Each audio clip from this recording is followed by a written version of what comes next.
Shayna Jones. Wow. Welcome No, back. oh my gosh. Go ahead. Go ahead, Dawn. Go ahead. No, never mind. You two just talk. No, I Ah, really should introduce you. Welcome back, everyone. Thanks for joining us. And we'd like to thank our funders, Canadian Heritage, Canada Council for the Arts, Toronto Arts Council, and Ontario Arts Council for supporting this wonderful Toronto Storytelling Festival. Thank you, Shayna Jones, for sharing your divine voice with us and astonishing stories. Sandra Whiting, who can hardly wait to speak, is a powerful storyteller. wow. And Wow. Well, I told Shayna wait, that wait, let me introduce you. okay, okay, go ahead. Go ahead. Go ahead. I want to tell everyone what a powerful storyteller and speaker you are, and that you have been gracing the arts scene and the storytelling scene in Toronto for some years, and we are all so grateful for it.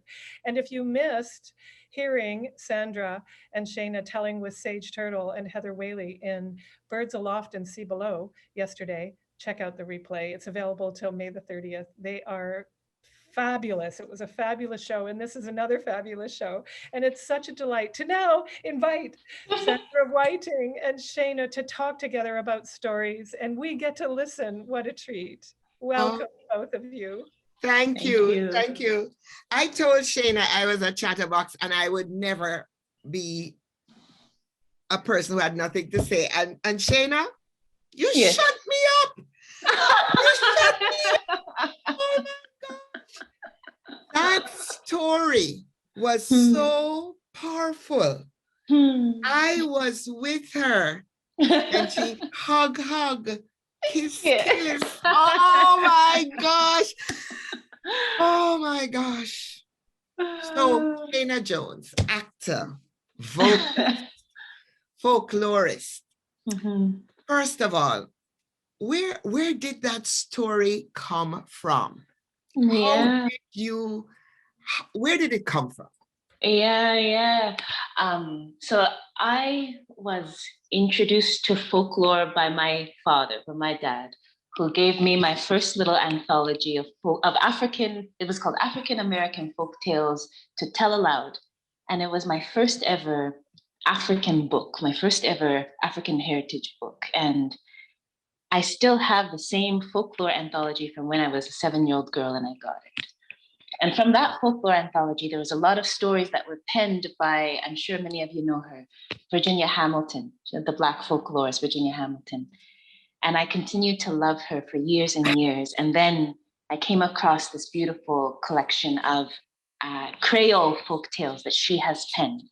And the story of Marie and the Redfish was penned by Virginia Hamilton, but taken by the Creole folks of Louisiana. And the story that she pens is a little bit different than how I tell it. But I was so struck by this notion of this young girl who falls in love. And though the boy becomes a fish, her love endures. And though she's buried in the ground underneath, her love endures. And anyhow, the bones of that story stuck with me for years and years. And then when I found myself as a storyteller, it was one of the tales that was clamoring to come out of me. And I It love that did. story. It did. Oh my gosh. Hug. I was so there. And then going back to the Hambone, because the Hambone is such an integral part of Caribbean households, African households, that at Christmas time, and I don't know if you have this in your household, when you finish eating the ham a week or so later, that's when you do the ham bone and you put it to make soup with the beans. I can taste it. You know, that part of you say, oh my gosh, it was so great, but the ham bone. Yes. Do you make that at all, or are you not a person who eats ham? Because now so many people go, oh, I don't eat ham. but they still want some of this soup. Oh, yeah, The Hambone soup. Oh, Oh yeah. my Give gosh. me ham bones or chicken bones or lamb bones or turkey bones, whatever bones I can get my hands on. I love Every to. bone, Yes, you and put it you in your put soup, it in in your your stew, stew. and it gives it flavor. It So. gives it flavor. I love when you say it gives it flavor. So I need to ask you a Yes, little ma'am. bit about your background. Yeah. Tell us, who is Shayna Jones? Because I'm trying to catch accent and I'm not sure. Oh, yeah. You know, it's a funny thing. So my background is that, what's the most interesting story to tell about my background? The truth would be nice. The truth is nice. The truth is that I was born in Chicago and I grew up in Vancouver, raised by my father, taken away from not taken away, but I just was raised away from any Black community, any Black heritage. I only had my father. And I come from a line through my family, through my father's line of big time preachers and orators and musicians. And it goes back through the generations, people who used their voice to speak.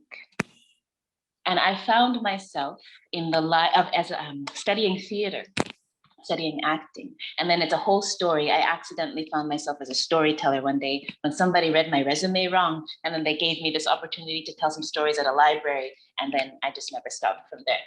And awesome. I love that. Yeah. But storytelling, performing, studying African and Afro-diasporic folklore. And then when I am, like, this is a secret of my heart now, but when I am in the moment of telling, when I'm speaking the words, when I'm in a story, it's like something spiritual that happens for me. Storytelling is my connection to my whole lineage, to my whole Black community, Black family that I spent all of my life isolated from. And I kid you not, it's through storytelling that the big mamas, the real big Black mamas that are in my family line, that I didn't have my mother, but I feel my grandmothers. I feel them. And when I'm telling stories, I don't actually know where my words or where my voice comes from. Flavor. Flavor, yeah. It is just in my spirit. It's just something in my soul.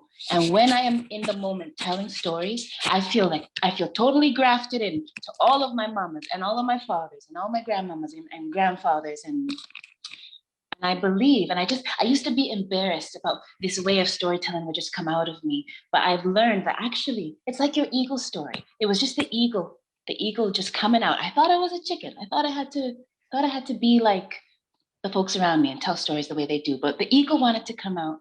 And now I just live the eagle. I just live the eagle. So well, my dear, don't ever change that, because you said stories have to speak to your heart. Yes. So when you're choosing or trying to figure out what to tell, how do you do it? Especially as you said, you were away from that part of you where people were talking about it, but your father did give you a book. He did. He recognized that was important. Yes, exactly. And we are still very close to this day, my father and I got to give him credit. Yes. So like I said, storytelling for me is all about spirit. And storytelling for me has been my way of grafting myself more deeply into my roots and into my heritage. And so when it comes to telling stories, I'm actually very bad at memorizing. Unless you give me a script and I'm supposed to be an actor on a stage, I don't do very good at memorizing stories.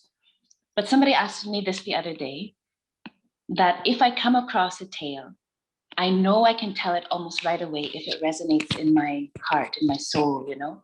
And then I don't worry. I mean, we're storytellers. We don't memorize, unless you're doing recitation, which is a beautiful craft. But mostly, I don't memorize words. What I remember is the feeling. I remember the energy in the story. I remember the shape of the story, and then I just trust that the words will come to fill in the energy I'm feeling. Do you know what I mean? And so when it comes to how I choose, I have so many folklore anthologies now. But I only tell the ones that as soon as I encounter it, it hits me and my body knows how to tell it. My spirit knows how to tell it. It speaks. Exactly. It's like me too. I like it best when I've heard it. Yes. Somewhere. And then I go, that story, your It makes story. sense. Oh, it makes sense. It Mhm. works. I want to ask you though, I'm sure you have heard some people in our community who say, why do you tell those hard stories? Why do you want to bring it back up? Because they're very painful. And they're emotional. Yeah. When your story yesterday about enslaved people and having that magic that they had to find, I was crying because it still means a lot to me. But I believe we must listen, and we must. What do you say to people who say that? Why are you bringing all this back up? Why don't you move on? As many others who say, can't you just forget the past, move on? Why is that? Why should we not do that? Yeah, I've been criticized about that. And I even felt a bit self-conscious because I didn't, yesterday when I told that the Africans flying into the air, right? I knew about this set today, and I thought, oh, they're going to think that you're just stuck on the slavery thing, because I have two stories. But all I can do is give what's in my soul. And what is in my soul is that I am a woman who draws so much strength and courage in my hard moments. If I'm not doing well, if I feel heavy, I feel myself singing out and calling out and groaning with song in a way that I know that my great grandmother would have done in her day.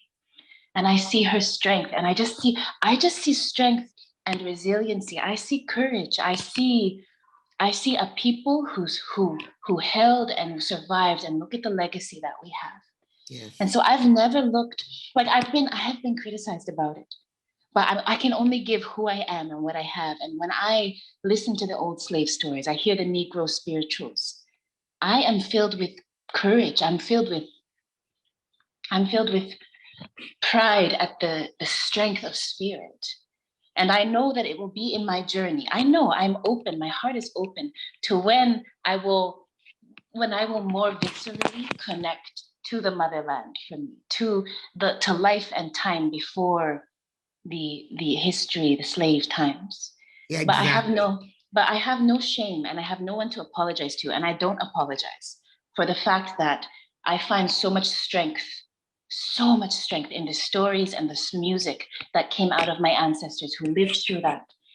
And I am in North America through the slave trade, and I have strength because they survived and they are here. And so I tell their stories, and I have been criticized, and I just don't apologize. So I totally agree, because I wanted to ask you then, do you feel you have the magic? Do you have that magic? Because I'll tell you what I think about it, but do you have that magic? You tell me first. What are you thinking? I have it. Yeah. I have it in spades. I never ever called it that, but I always knew that I had a lot of challenges in a way. I grew up in Jamaica. My mother was the storyteller. When, in a sense, whenever she told you anything, it could be the most mundane. Guess what? And she'd tell you what, I was drawn in. But I got a lot of criticism of talking about classism in a society where we were colonized. And our history, we were told that Africa was this terrible place. And my mother did not like you to ever mention the word Africa, because that's what we were told. Drums? You like drums, she would say? Where did we get you from? She was most upset. And if I went, ba-dum, ba-dum, ba, and she would go, I don't know where we got this one from. I was always struggling to learn because we were not taught anything positive about that side of us. In fact, because in the Caribbean and in Jamaica, we had Syrian, we had Chinese, we had Indian, we had Portuguese, and my family were Portuguese Jews, English, mixture, obviously a slave owner. And they were like, oh, we come from English stock. And I'd say, and who gives a damn? And that caused trouble of why you weren't accepting that side of you. And I said, what is there for me to be accepting of the person who used to beat us? And lots of fights. And I didn't understand where it came from. So question, do you have the magic? So knock on wood, cross your fingers. I'm a little bit superstitious because I feel like to speak out those secret things, they might fly away from you. But between you and I and anybody who listens, just the two of us, I think I do. I can tell you, you do. I can tell you. And it's an amazing thing to feel that power. It's like the power of the people who came before you that you never knew. Yes. That you never knew. And you know, it's also a hard thing because we're North Americans as well. I cannot take on traditions that I never grew up with. Exactly. And you know, I don't want to take on and speak in words that I don't know. Exactly. And yet your song, which language was that song from? So it's just Creole, Louisiana Creole. Louisiana Creole. Creole, yeah. And you know, I really am so grateful you mentioned that, because especially with everything that's been happening, it's happened so many times in history, but this past year of Black life being put on the fore again. And like I told you, I grew up with very little Black culture. I now live in a tiny little town, mostly white, 800 people. There's not much color here. I love where I live, but there's not much color here. And it has been so deep in me to come into my history, my Blackness, my Black womanness, my lineage as truthfully and authentically as possible. And not just putting on what society tells me, this is what matters to Black life, and putting it on because this is what I should like, whatever, there's 1,000 stereotypes you could put on. And I just cannot, and I don't want my children to, I have 3 children, to reach outside of themselves, to put on who they think they should be. Exactly. But what I have found is, and I told you when you talked to me before, I have a lot of spirit stuff, a lot about spirit, but when I am telling stories, when I am in this flow, I can feel in my soul that I am connected to something true and real. And so I'm following what is true and real in my soul. And that, I pray and hope, is leading me to embody my heritage in a way that is real.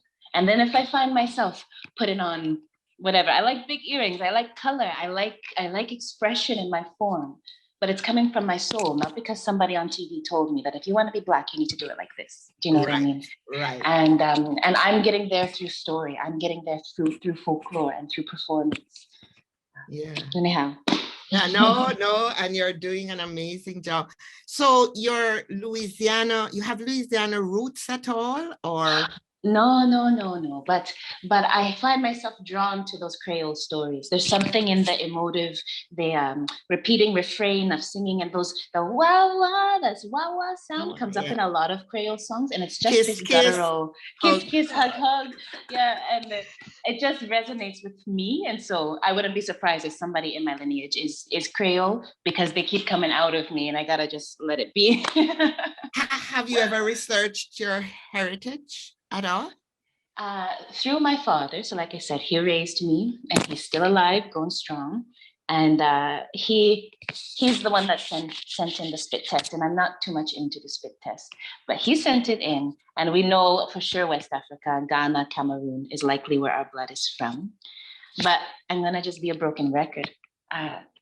The way I have this woman, this elder, she's from Cameroon in my life.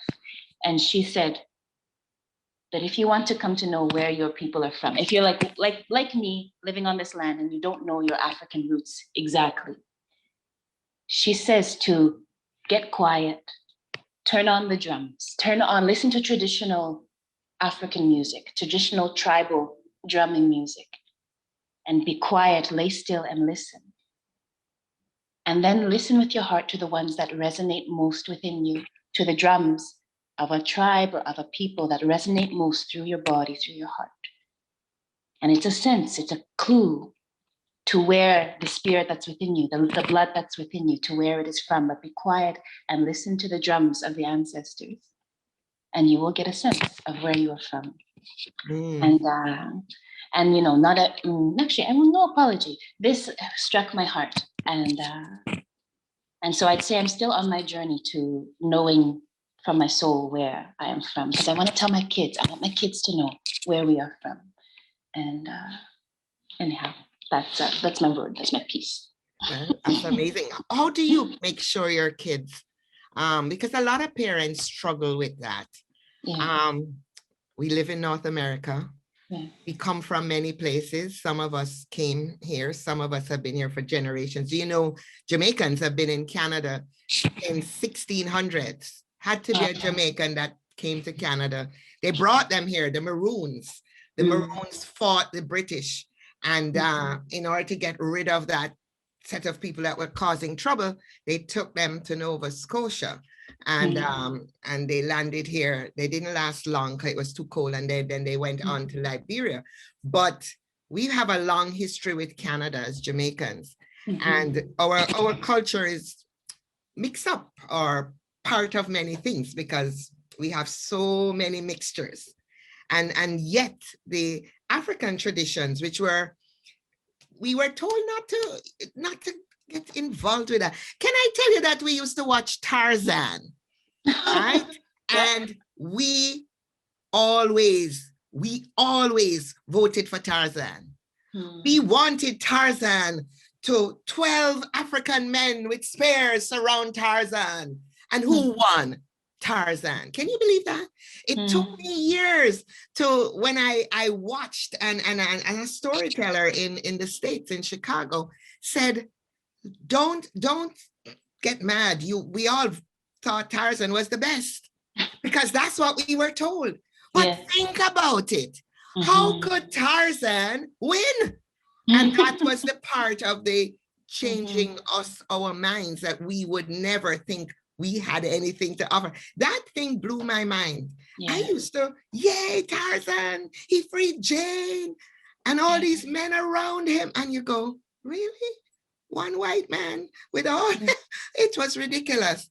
And so changing our minds, getting our brains fixed to open to our self is so important. And listening to your story, I sense that you were there. The Hambone, the Hambone going around and the sharing and the Hambone and the peas. We still do that. We still do that. So things survived, things survived. What do you tell your children, though? I was going to ask you, how do you make sure your children feel part of their heritage? What can parents do who need to figure this out? Because it's hard. Yeah, goodness gracious, I shouldn't be giving anybody any advice. So I'm not going to give advice. But all I know, I'm a broken record. So I have the privilege of making my life as an artist. This is my living as an income. And I kid you not, all of my work, whether it's theater or storytelling or other avenues, is on this question of how can I, from my heart and soul, embody my heritage? How can I honor it? How can I come to it honestly? So that I, in truth, am stepping into my lineage. Even though I couldn't live within it, I believe I can find my way there through the openness of my heart and through my actions. Then for my children, all I can give them is myself and who I am and what I am and what the words that come out of me, the spirit, the love, the energy that comes out of me. And so it's because I want my children to have a mother who valued her heritage enough that she dedicated her her artistic practice to studying folklore and performing folklore. And there's another, I have this beautiful project on the go that I call the Black and Rural Project. Like I said, I live in a tiny rural town, one of 3 Black people in this little town. And right now, my next project over the next couple of years is interviewing Black Canadians who live in rural settings across the country and hearing their stories. Is exactly what you asked me. How are you connecting to your roots while living in a little town? Do you feel grounded? Do you feel you have to hide away? Tell me what's in your heart as you connect to your roots in your little town. And hearing these stories it's just been so healing to hear other Black folks who are alone on a path to owning their place in this history, Canadian history, in their skin, in the soil that they are living on. And this work is changing me. And through my focus and my openness to it, I am becoming a woman that can now say to my children, you need to know your roots. You need to, let's read stories of those who have gone before us. Let's listen to music. I am stuck. I love the women of like Dinah Washington and Ella Fitzgerald. I love them. They remind me of the grandmothers I never got to be with, but I feel them through that music. And then I play Ella Fitzgerald for my 3 little kids. And I say, if you want to know how your mama feels, listen to Ella Fitzgerald. And if you ever miss your mama, turn on Ella Fitzgerald and you will know me and you will know your grandmother and you know your great grandmother. Listen to how they sing and listen to the soul in the music. But I can tell them that because in my little life, I know I'm not very old. I have, God grant I have some years ahead of me. What I give to my children, and this is a long answer, and I said I wasn't chatty, obviously I lied. But you got me going. That what I give to my kids is a mother who wants to know her heritage. And then may they, through my commitment to knowing my heritage, get whatever blessing comes from the work I do. And so that they can be grounded, that mama is our connection. And anyhow. And they will be Canadians who can share that part of themselves exactly with the pride. rest of Canada, because there is a lot of African Canadian history that has not been told. Exactly. And people don't believe. And I have a friend, she's 7th generation Canadian. She gets so upset because people ask her, are you from Jamaica? Yeah. Because of course we Jamaicans, we take over everything. I don't know if you know, but we just big with tallow, it's strong. But yes, and it's very important, the work you're doing. I wish we had more time to talk. Yeah. I just want to tell you, kudos, my darling, you hit it out of the ballpark. Oh, thank you. And I want to ask the last question of you. What do you think is your superpower? Knock on wood. What do I think is my superpower? I think my superpower is when it matters, gathering all of my energy and sending it out to whoever will take it. And slowly, bit by bit, changing the whole world. Awesome. Thank you. And before you let me leave, can you answer that question? Because I have fallen in love with you through listening to you tell stories and through today. So what is your superpower? Well, my superpower is energy. It's so funny because it's so funny. I really believe, you could be exhausted, you could be tired, but when it is time to chat and share a story and be part of, it's like I can feel it coming up and me saying, and I'll share, when I first started in the storytelling world in Canada, one of the great storytellers who helped form Alice Kane. And originally, Daniel Shinsky had started this 1001 Friday nights of storytelling. And I used to go, I went for a year without saying a word. I loved it. They told folk tales and fairy tales, and none of which I would ever tell, but I knew them because we grew up with English. So it's funny, I know all about that world and they don't know anything about me. Anyway, that was neither here nor there.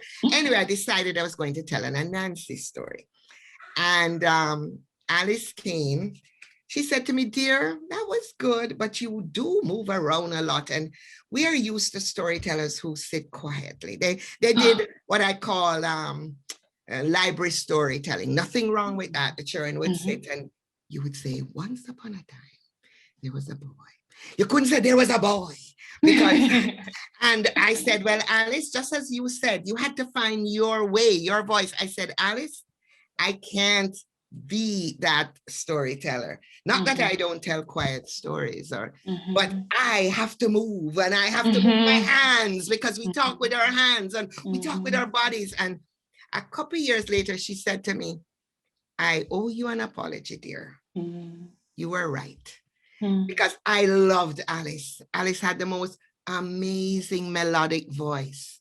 And when she started to tell you about the wee little fairies, you were drawn into her story. But that was not me. And you have to find your voice. And I think you have done that, Shana. And may you continue to do that, because we need to see you not in the small place of 800 people. We need to see you in Toronto. We need to see you on bigger stages. I want to thank you, and it's been a pleasure meeting you. Thank you. You too. Thank you. Thank you. I'll turn it over to Dawn. Oh, Sandra, thank you for the beautiful questions that you asked. What an amazing conversation. Such honesty and open-heartedness between the two of you, and to hear you falling in love with each other. It's wonderful. I mean, it's all about connecting. That's why we have this. That's why we have festivals. That's why we have these gatherings. And it's really quite wondrous that we can have this kind of an intimate connection over the internet. It's astonishing. It is. It's all about who's bringing that. And I thank you both for bringing that. How amazing. Thank you. Yeah, I didn't notice anything in the chat, so I don't know if there was anything, but I can speak on behalf of everybody who heard you tonight, Shana. Out the ballpark. Thank you. And Thank you for having me. I remember the redfish. I taste my hambone, right? As I heard you. Thank you so much.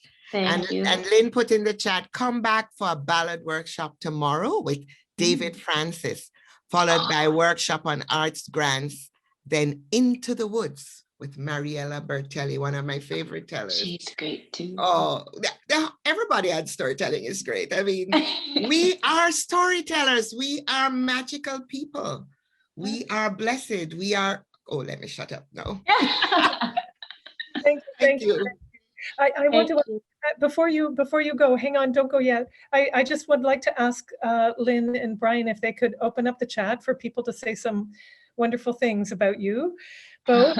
And yes, I think she's able to. So if you can, if people would like to put things in the chat, and then we'll send the chat to you. But if we'll leave it open for a few minutes here now so that people can chime in. And I also would like to ask Sandra and Shana to join me and Lynn and Brian in the after party Zoom room so that we can have a few more minutes together. Yes, thank you very much. Thank you.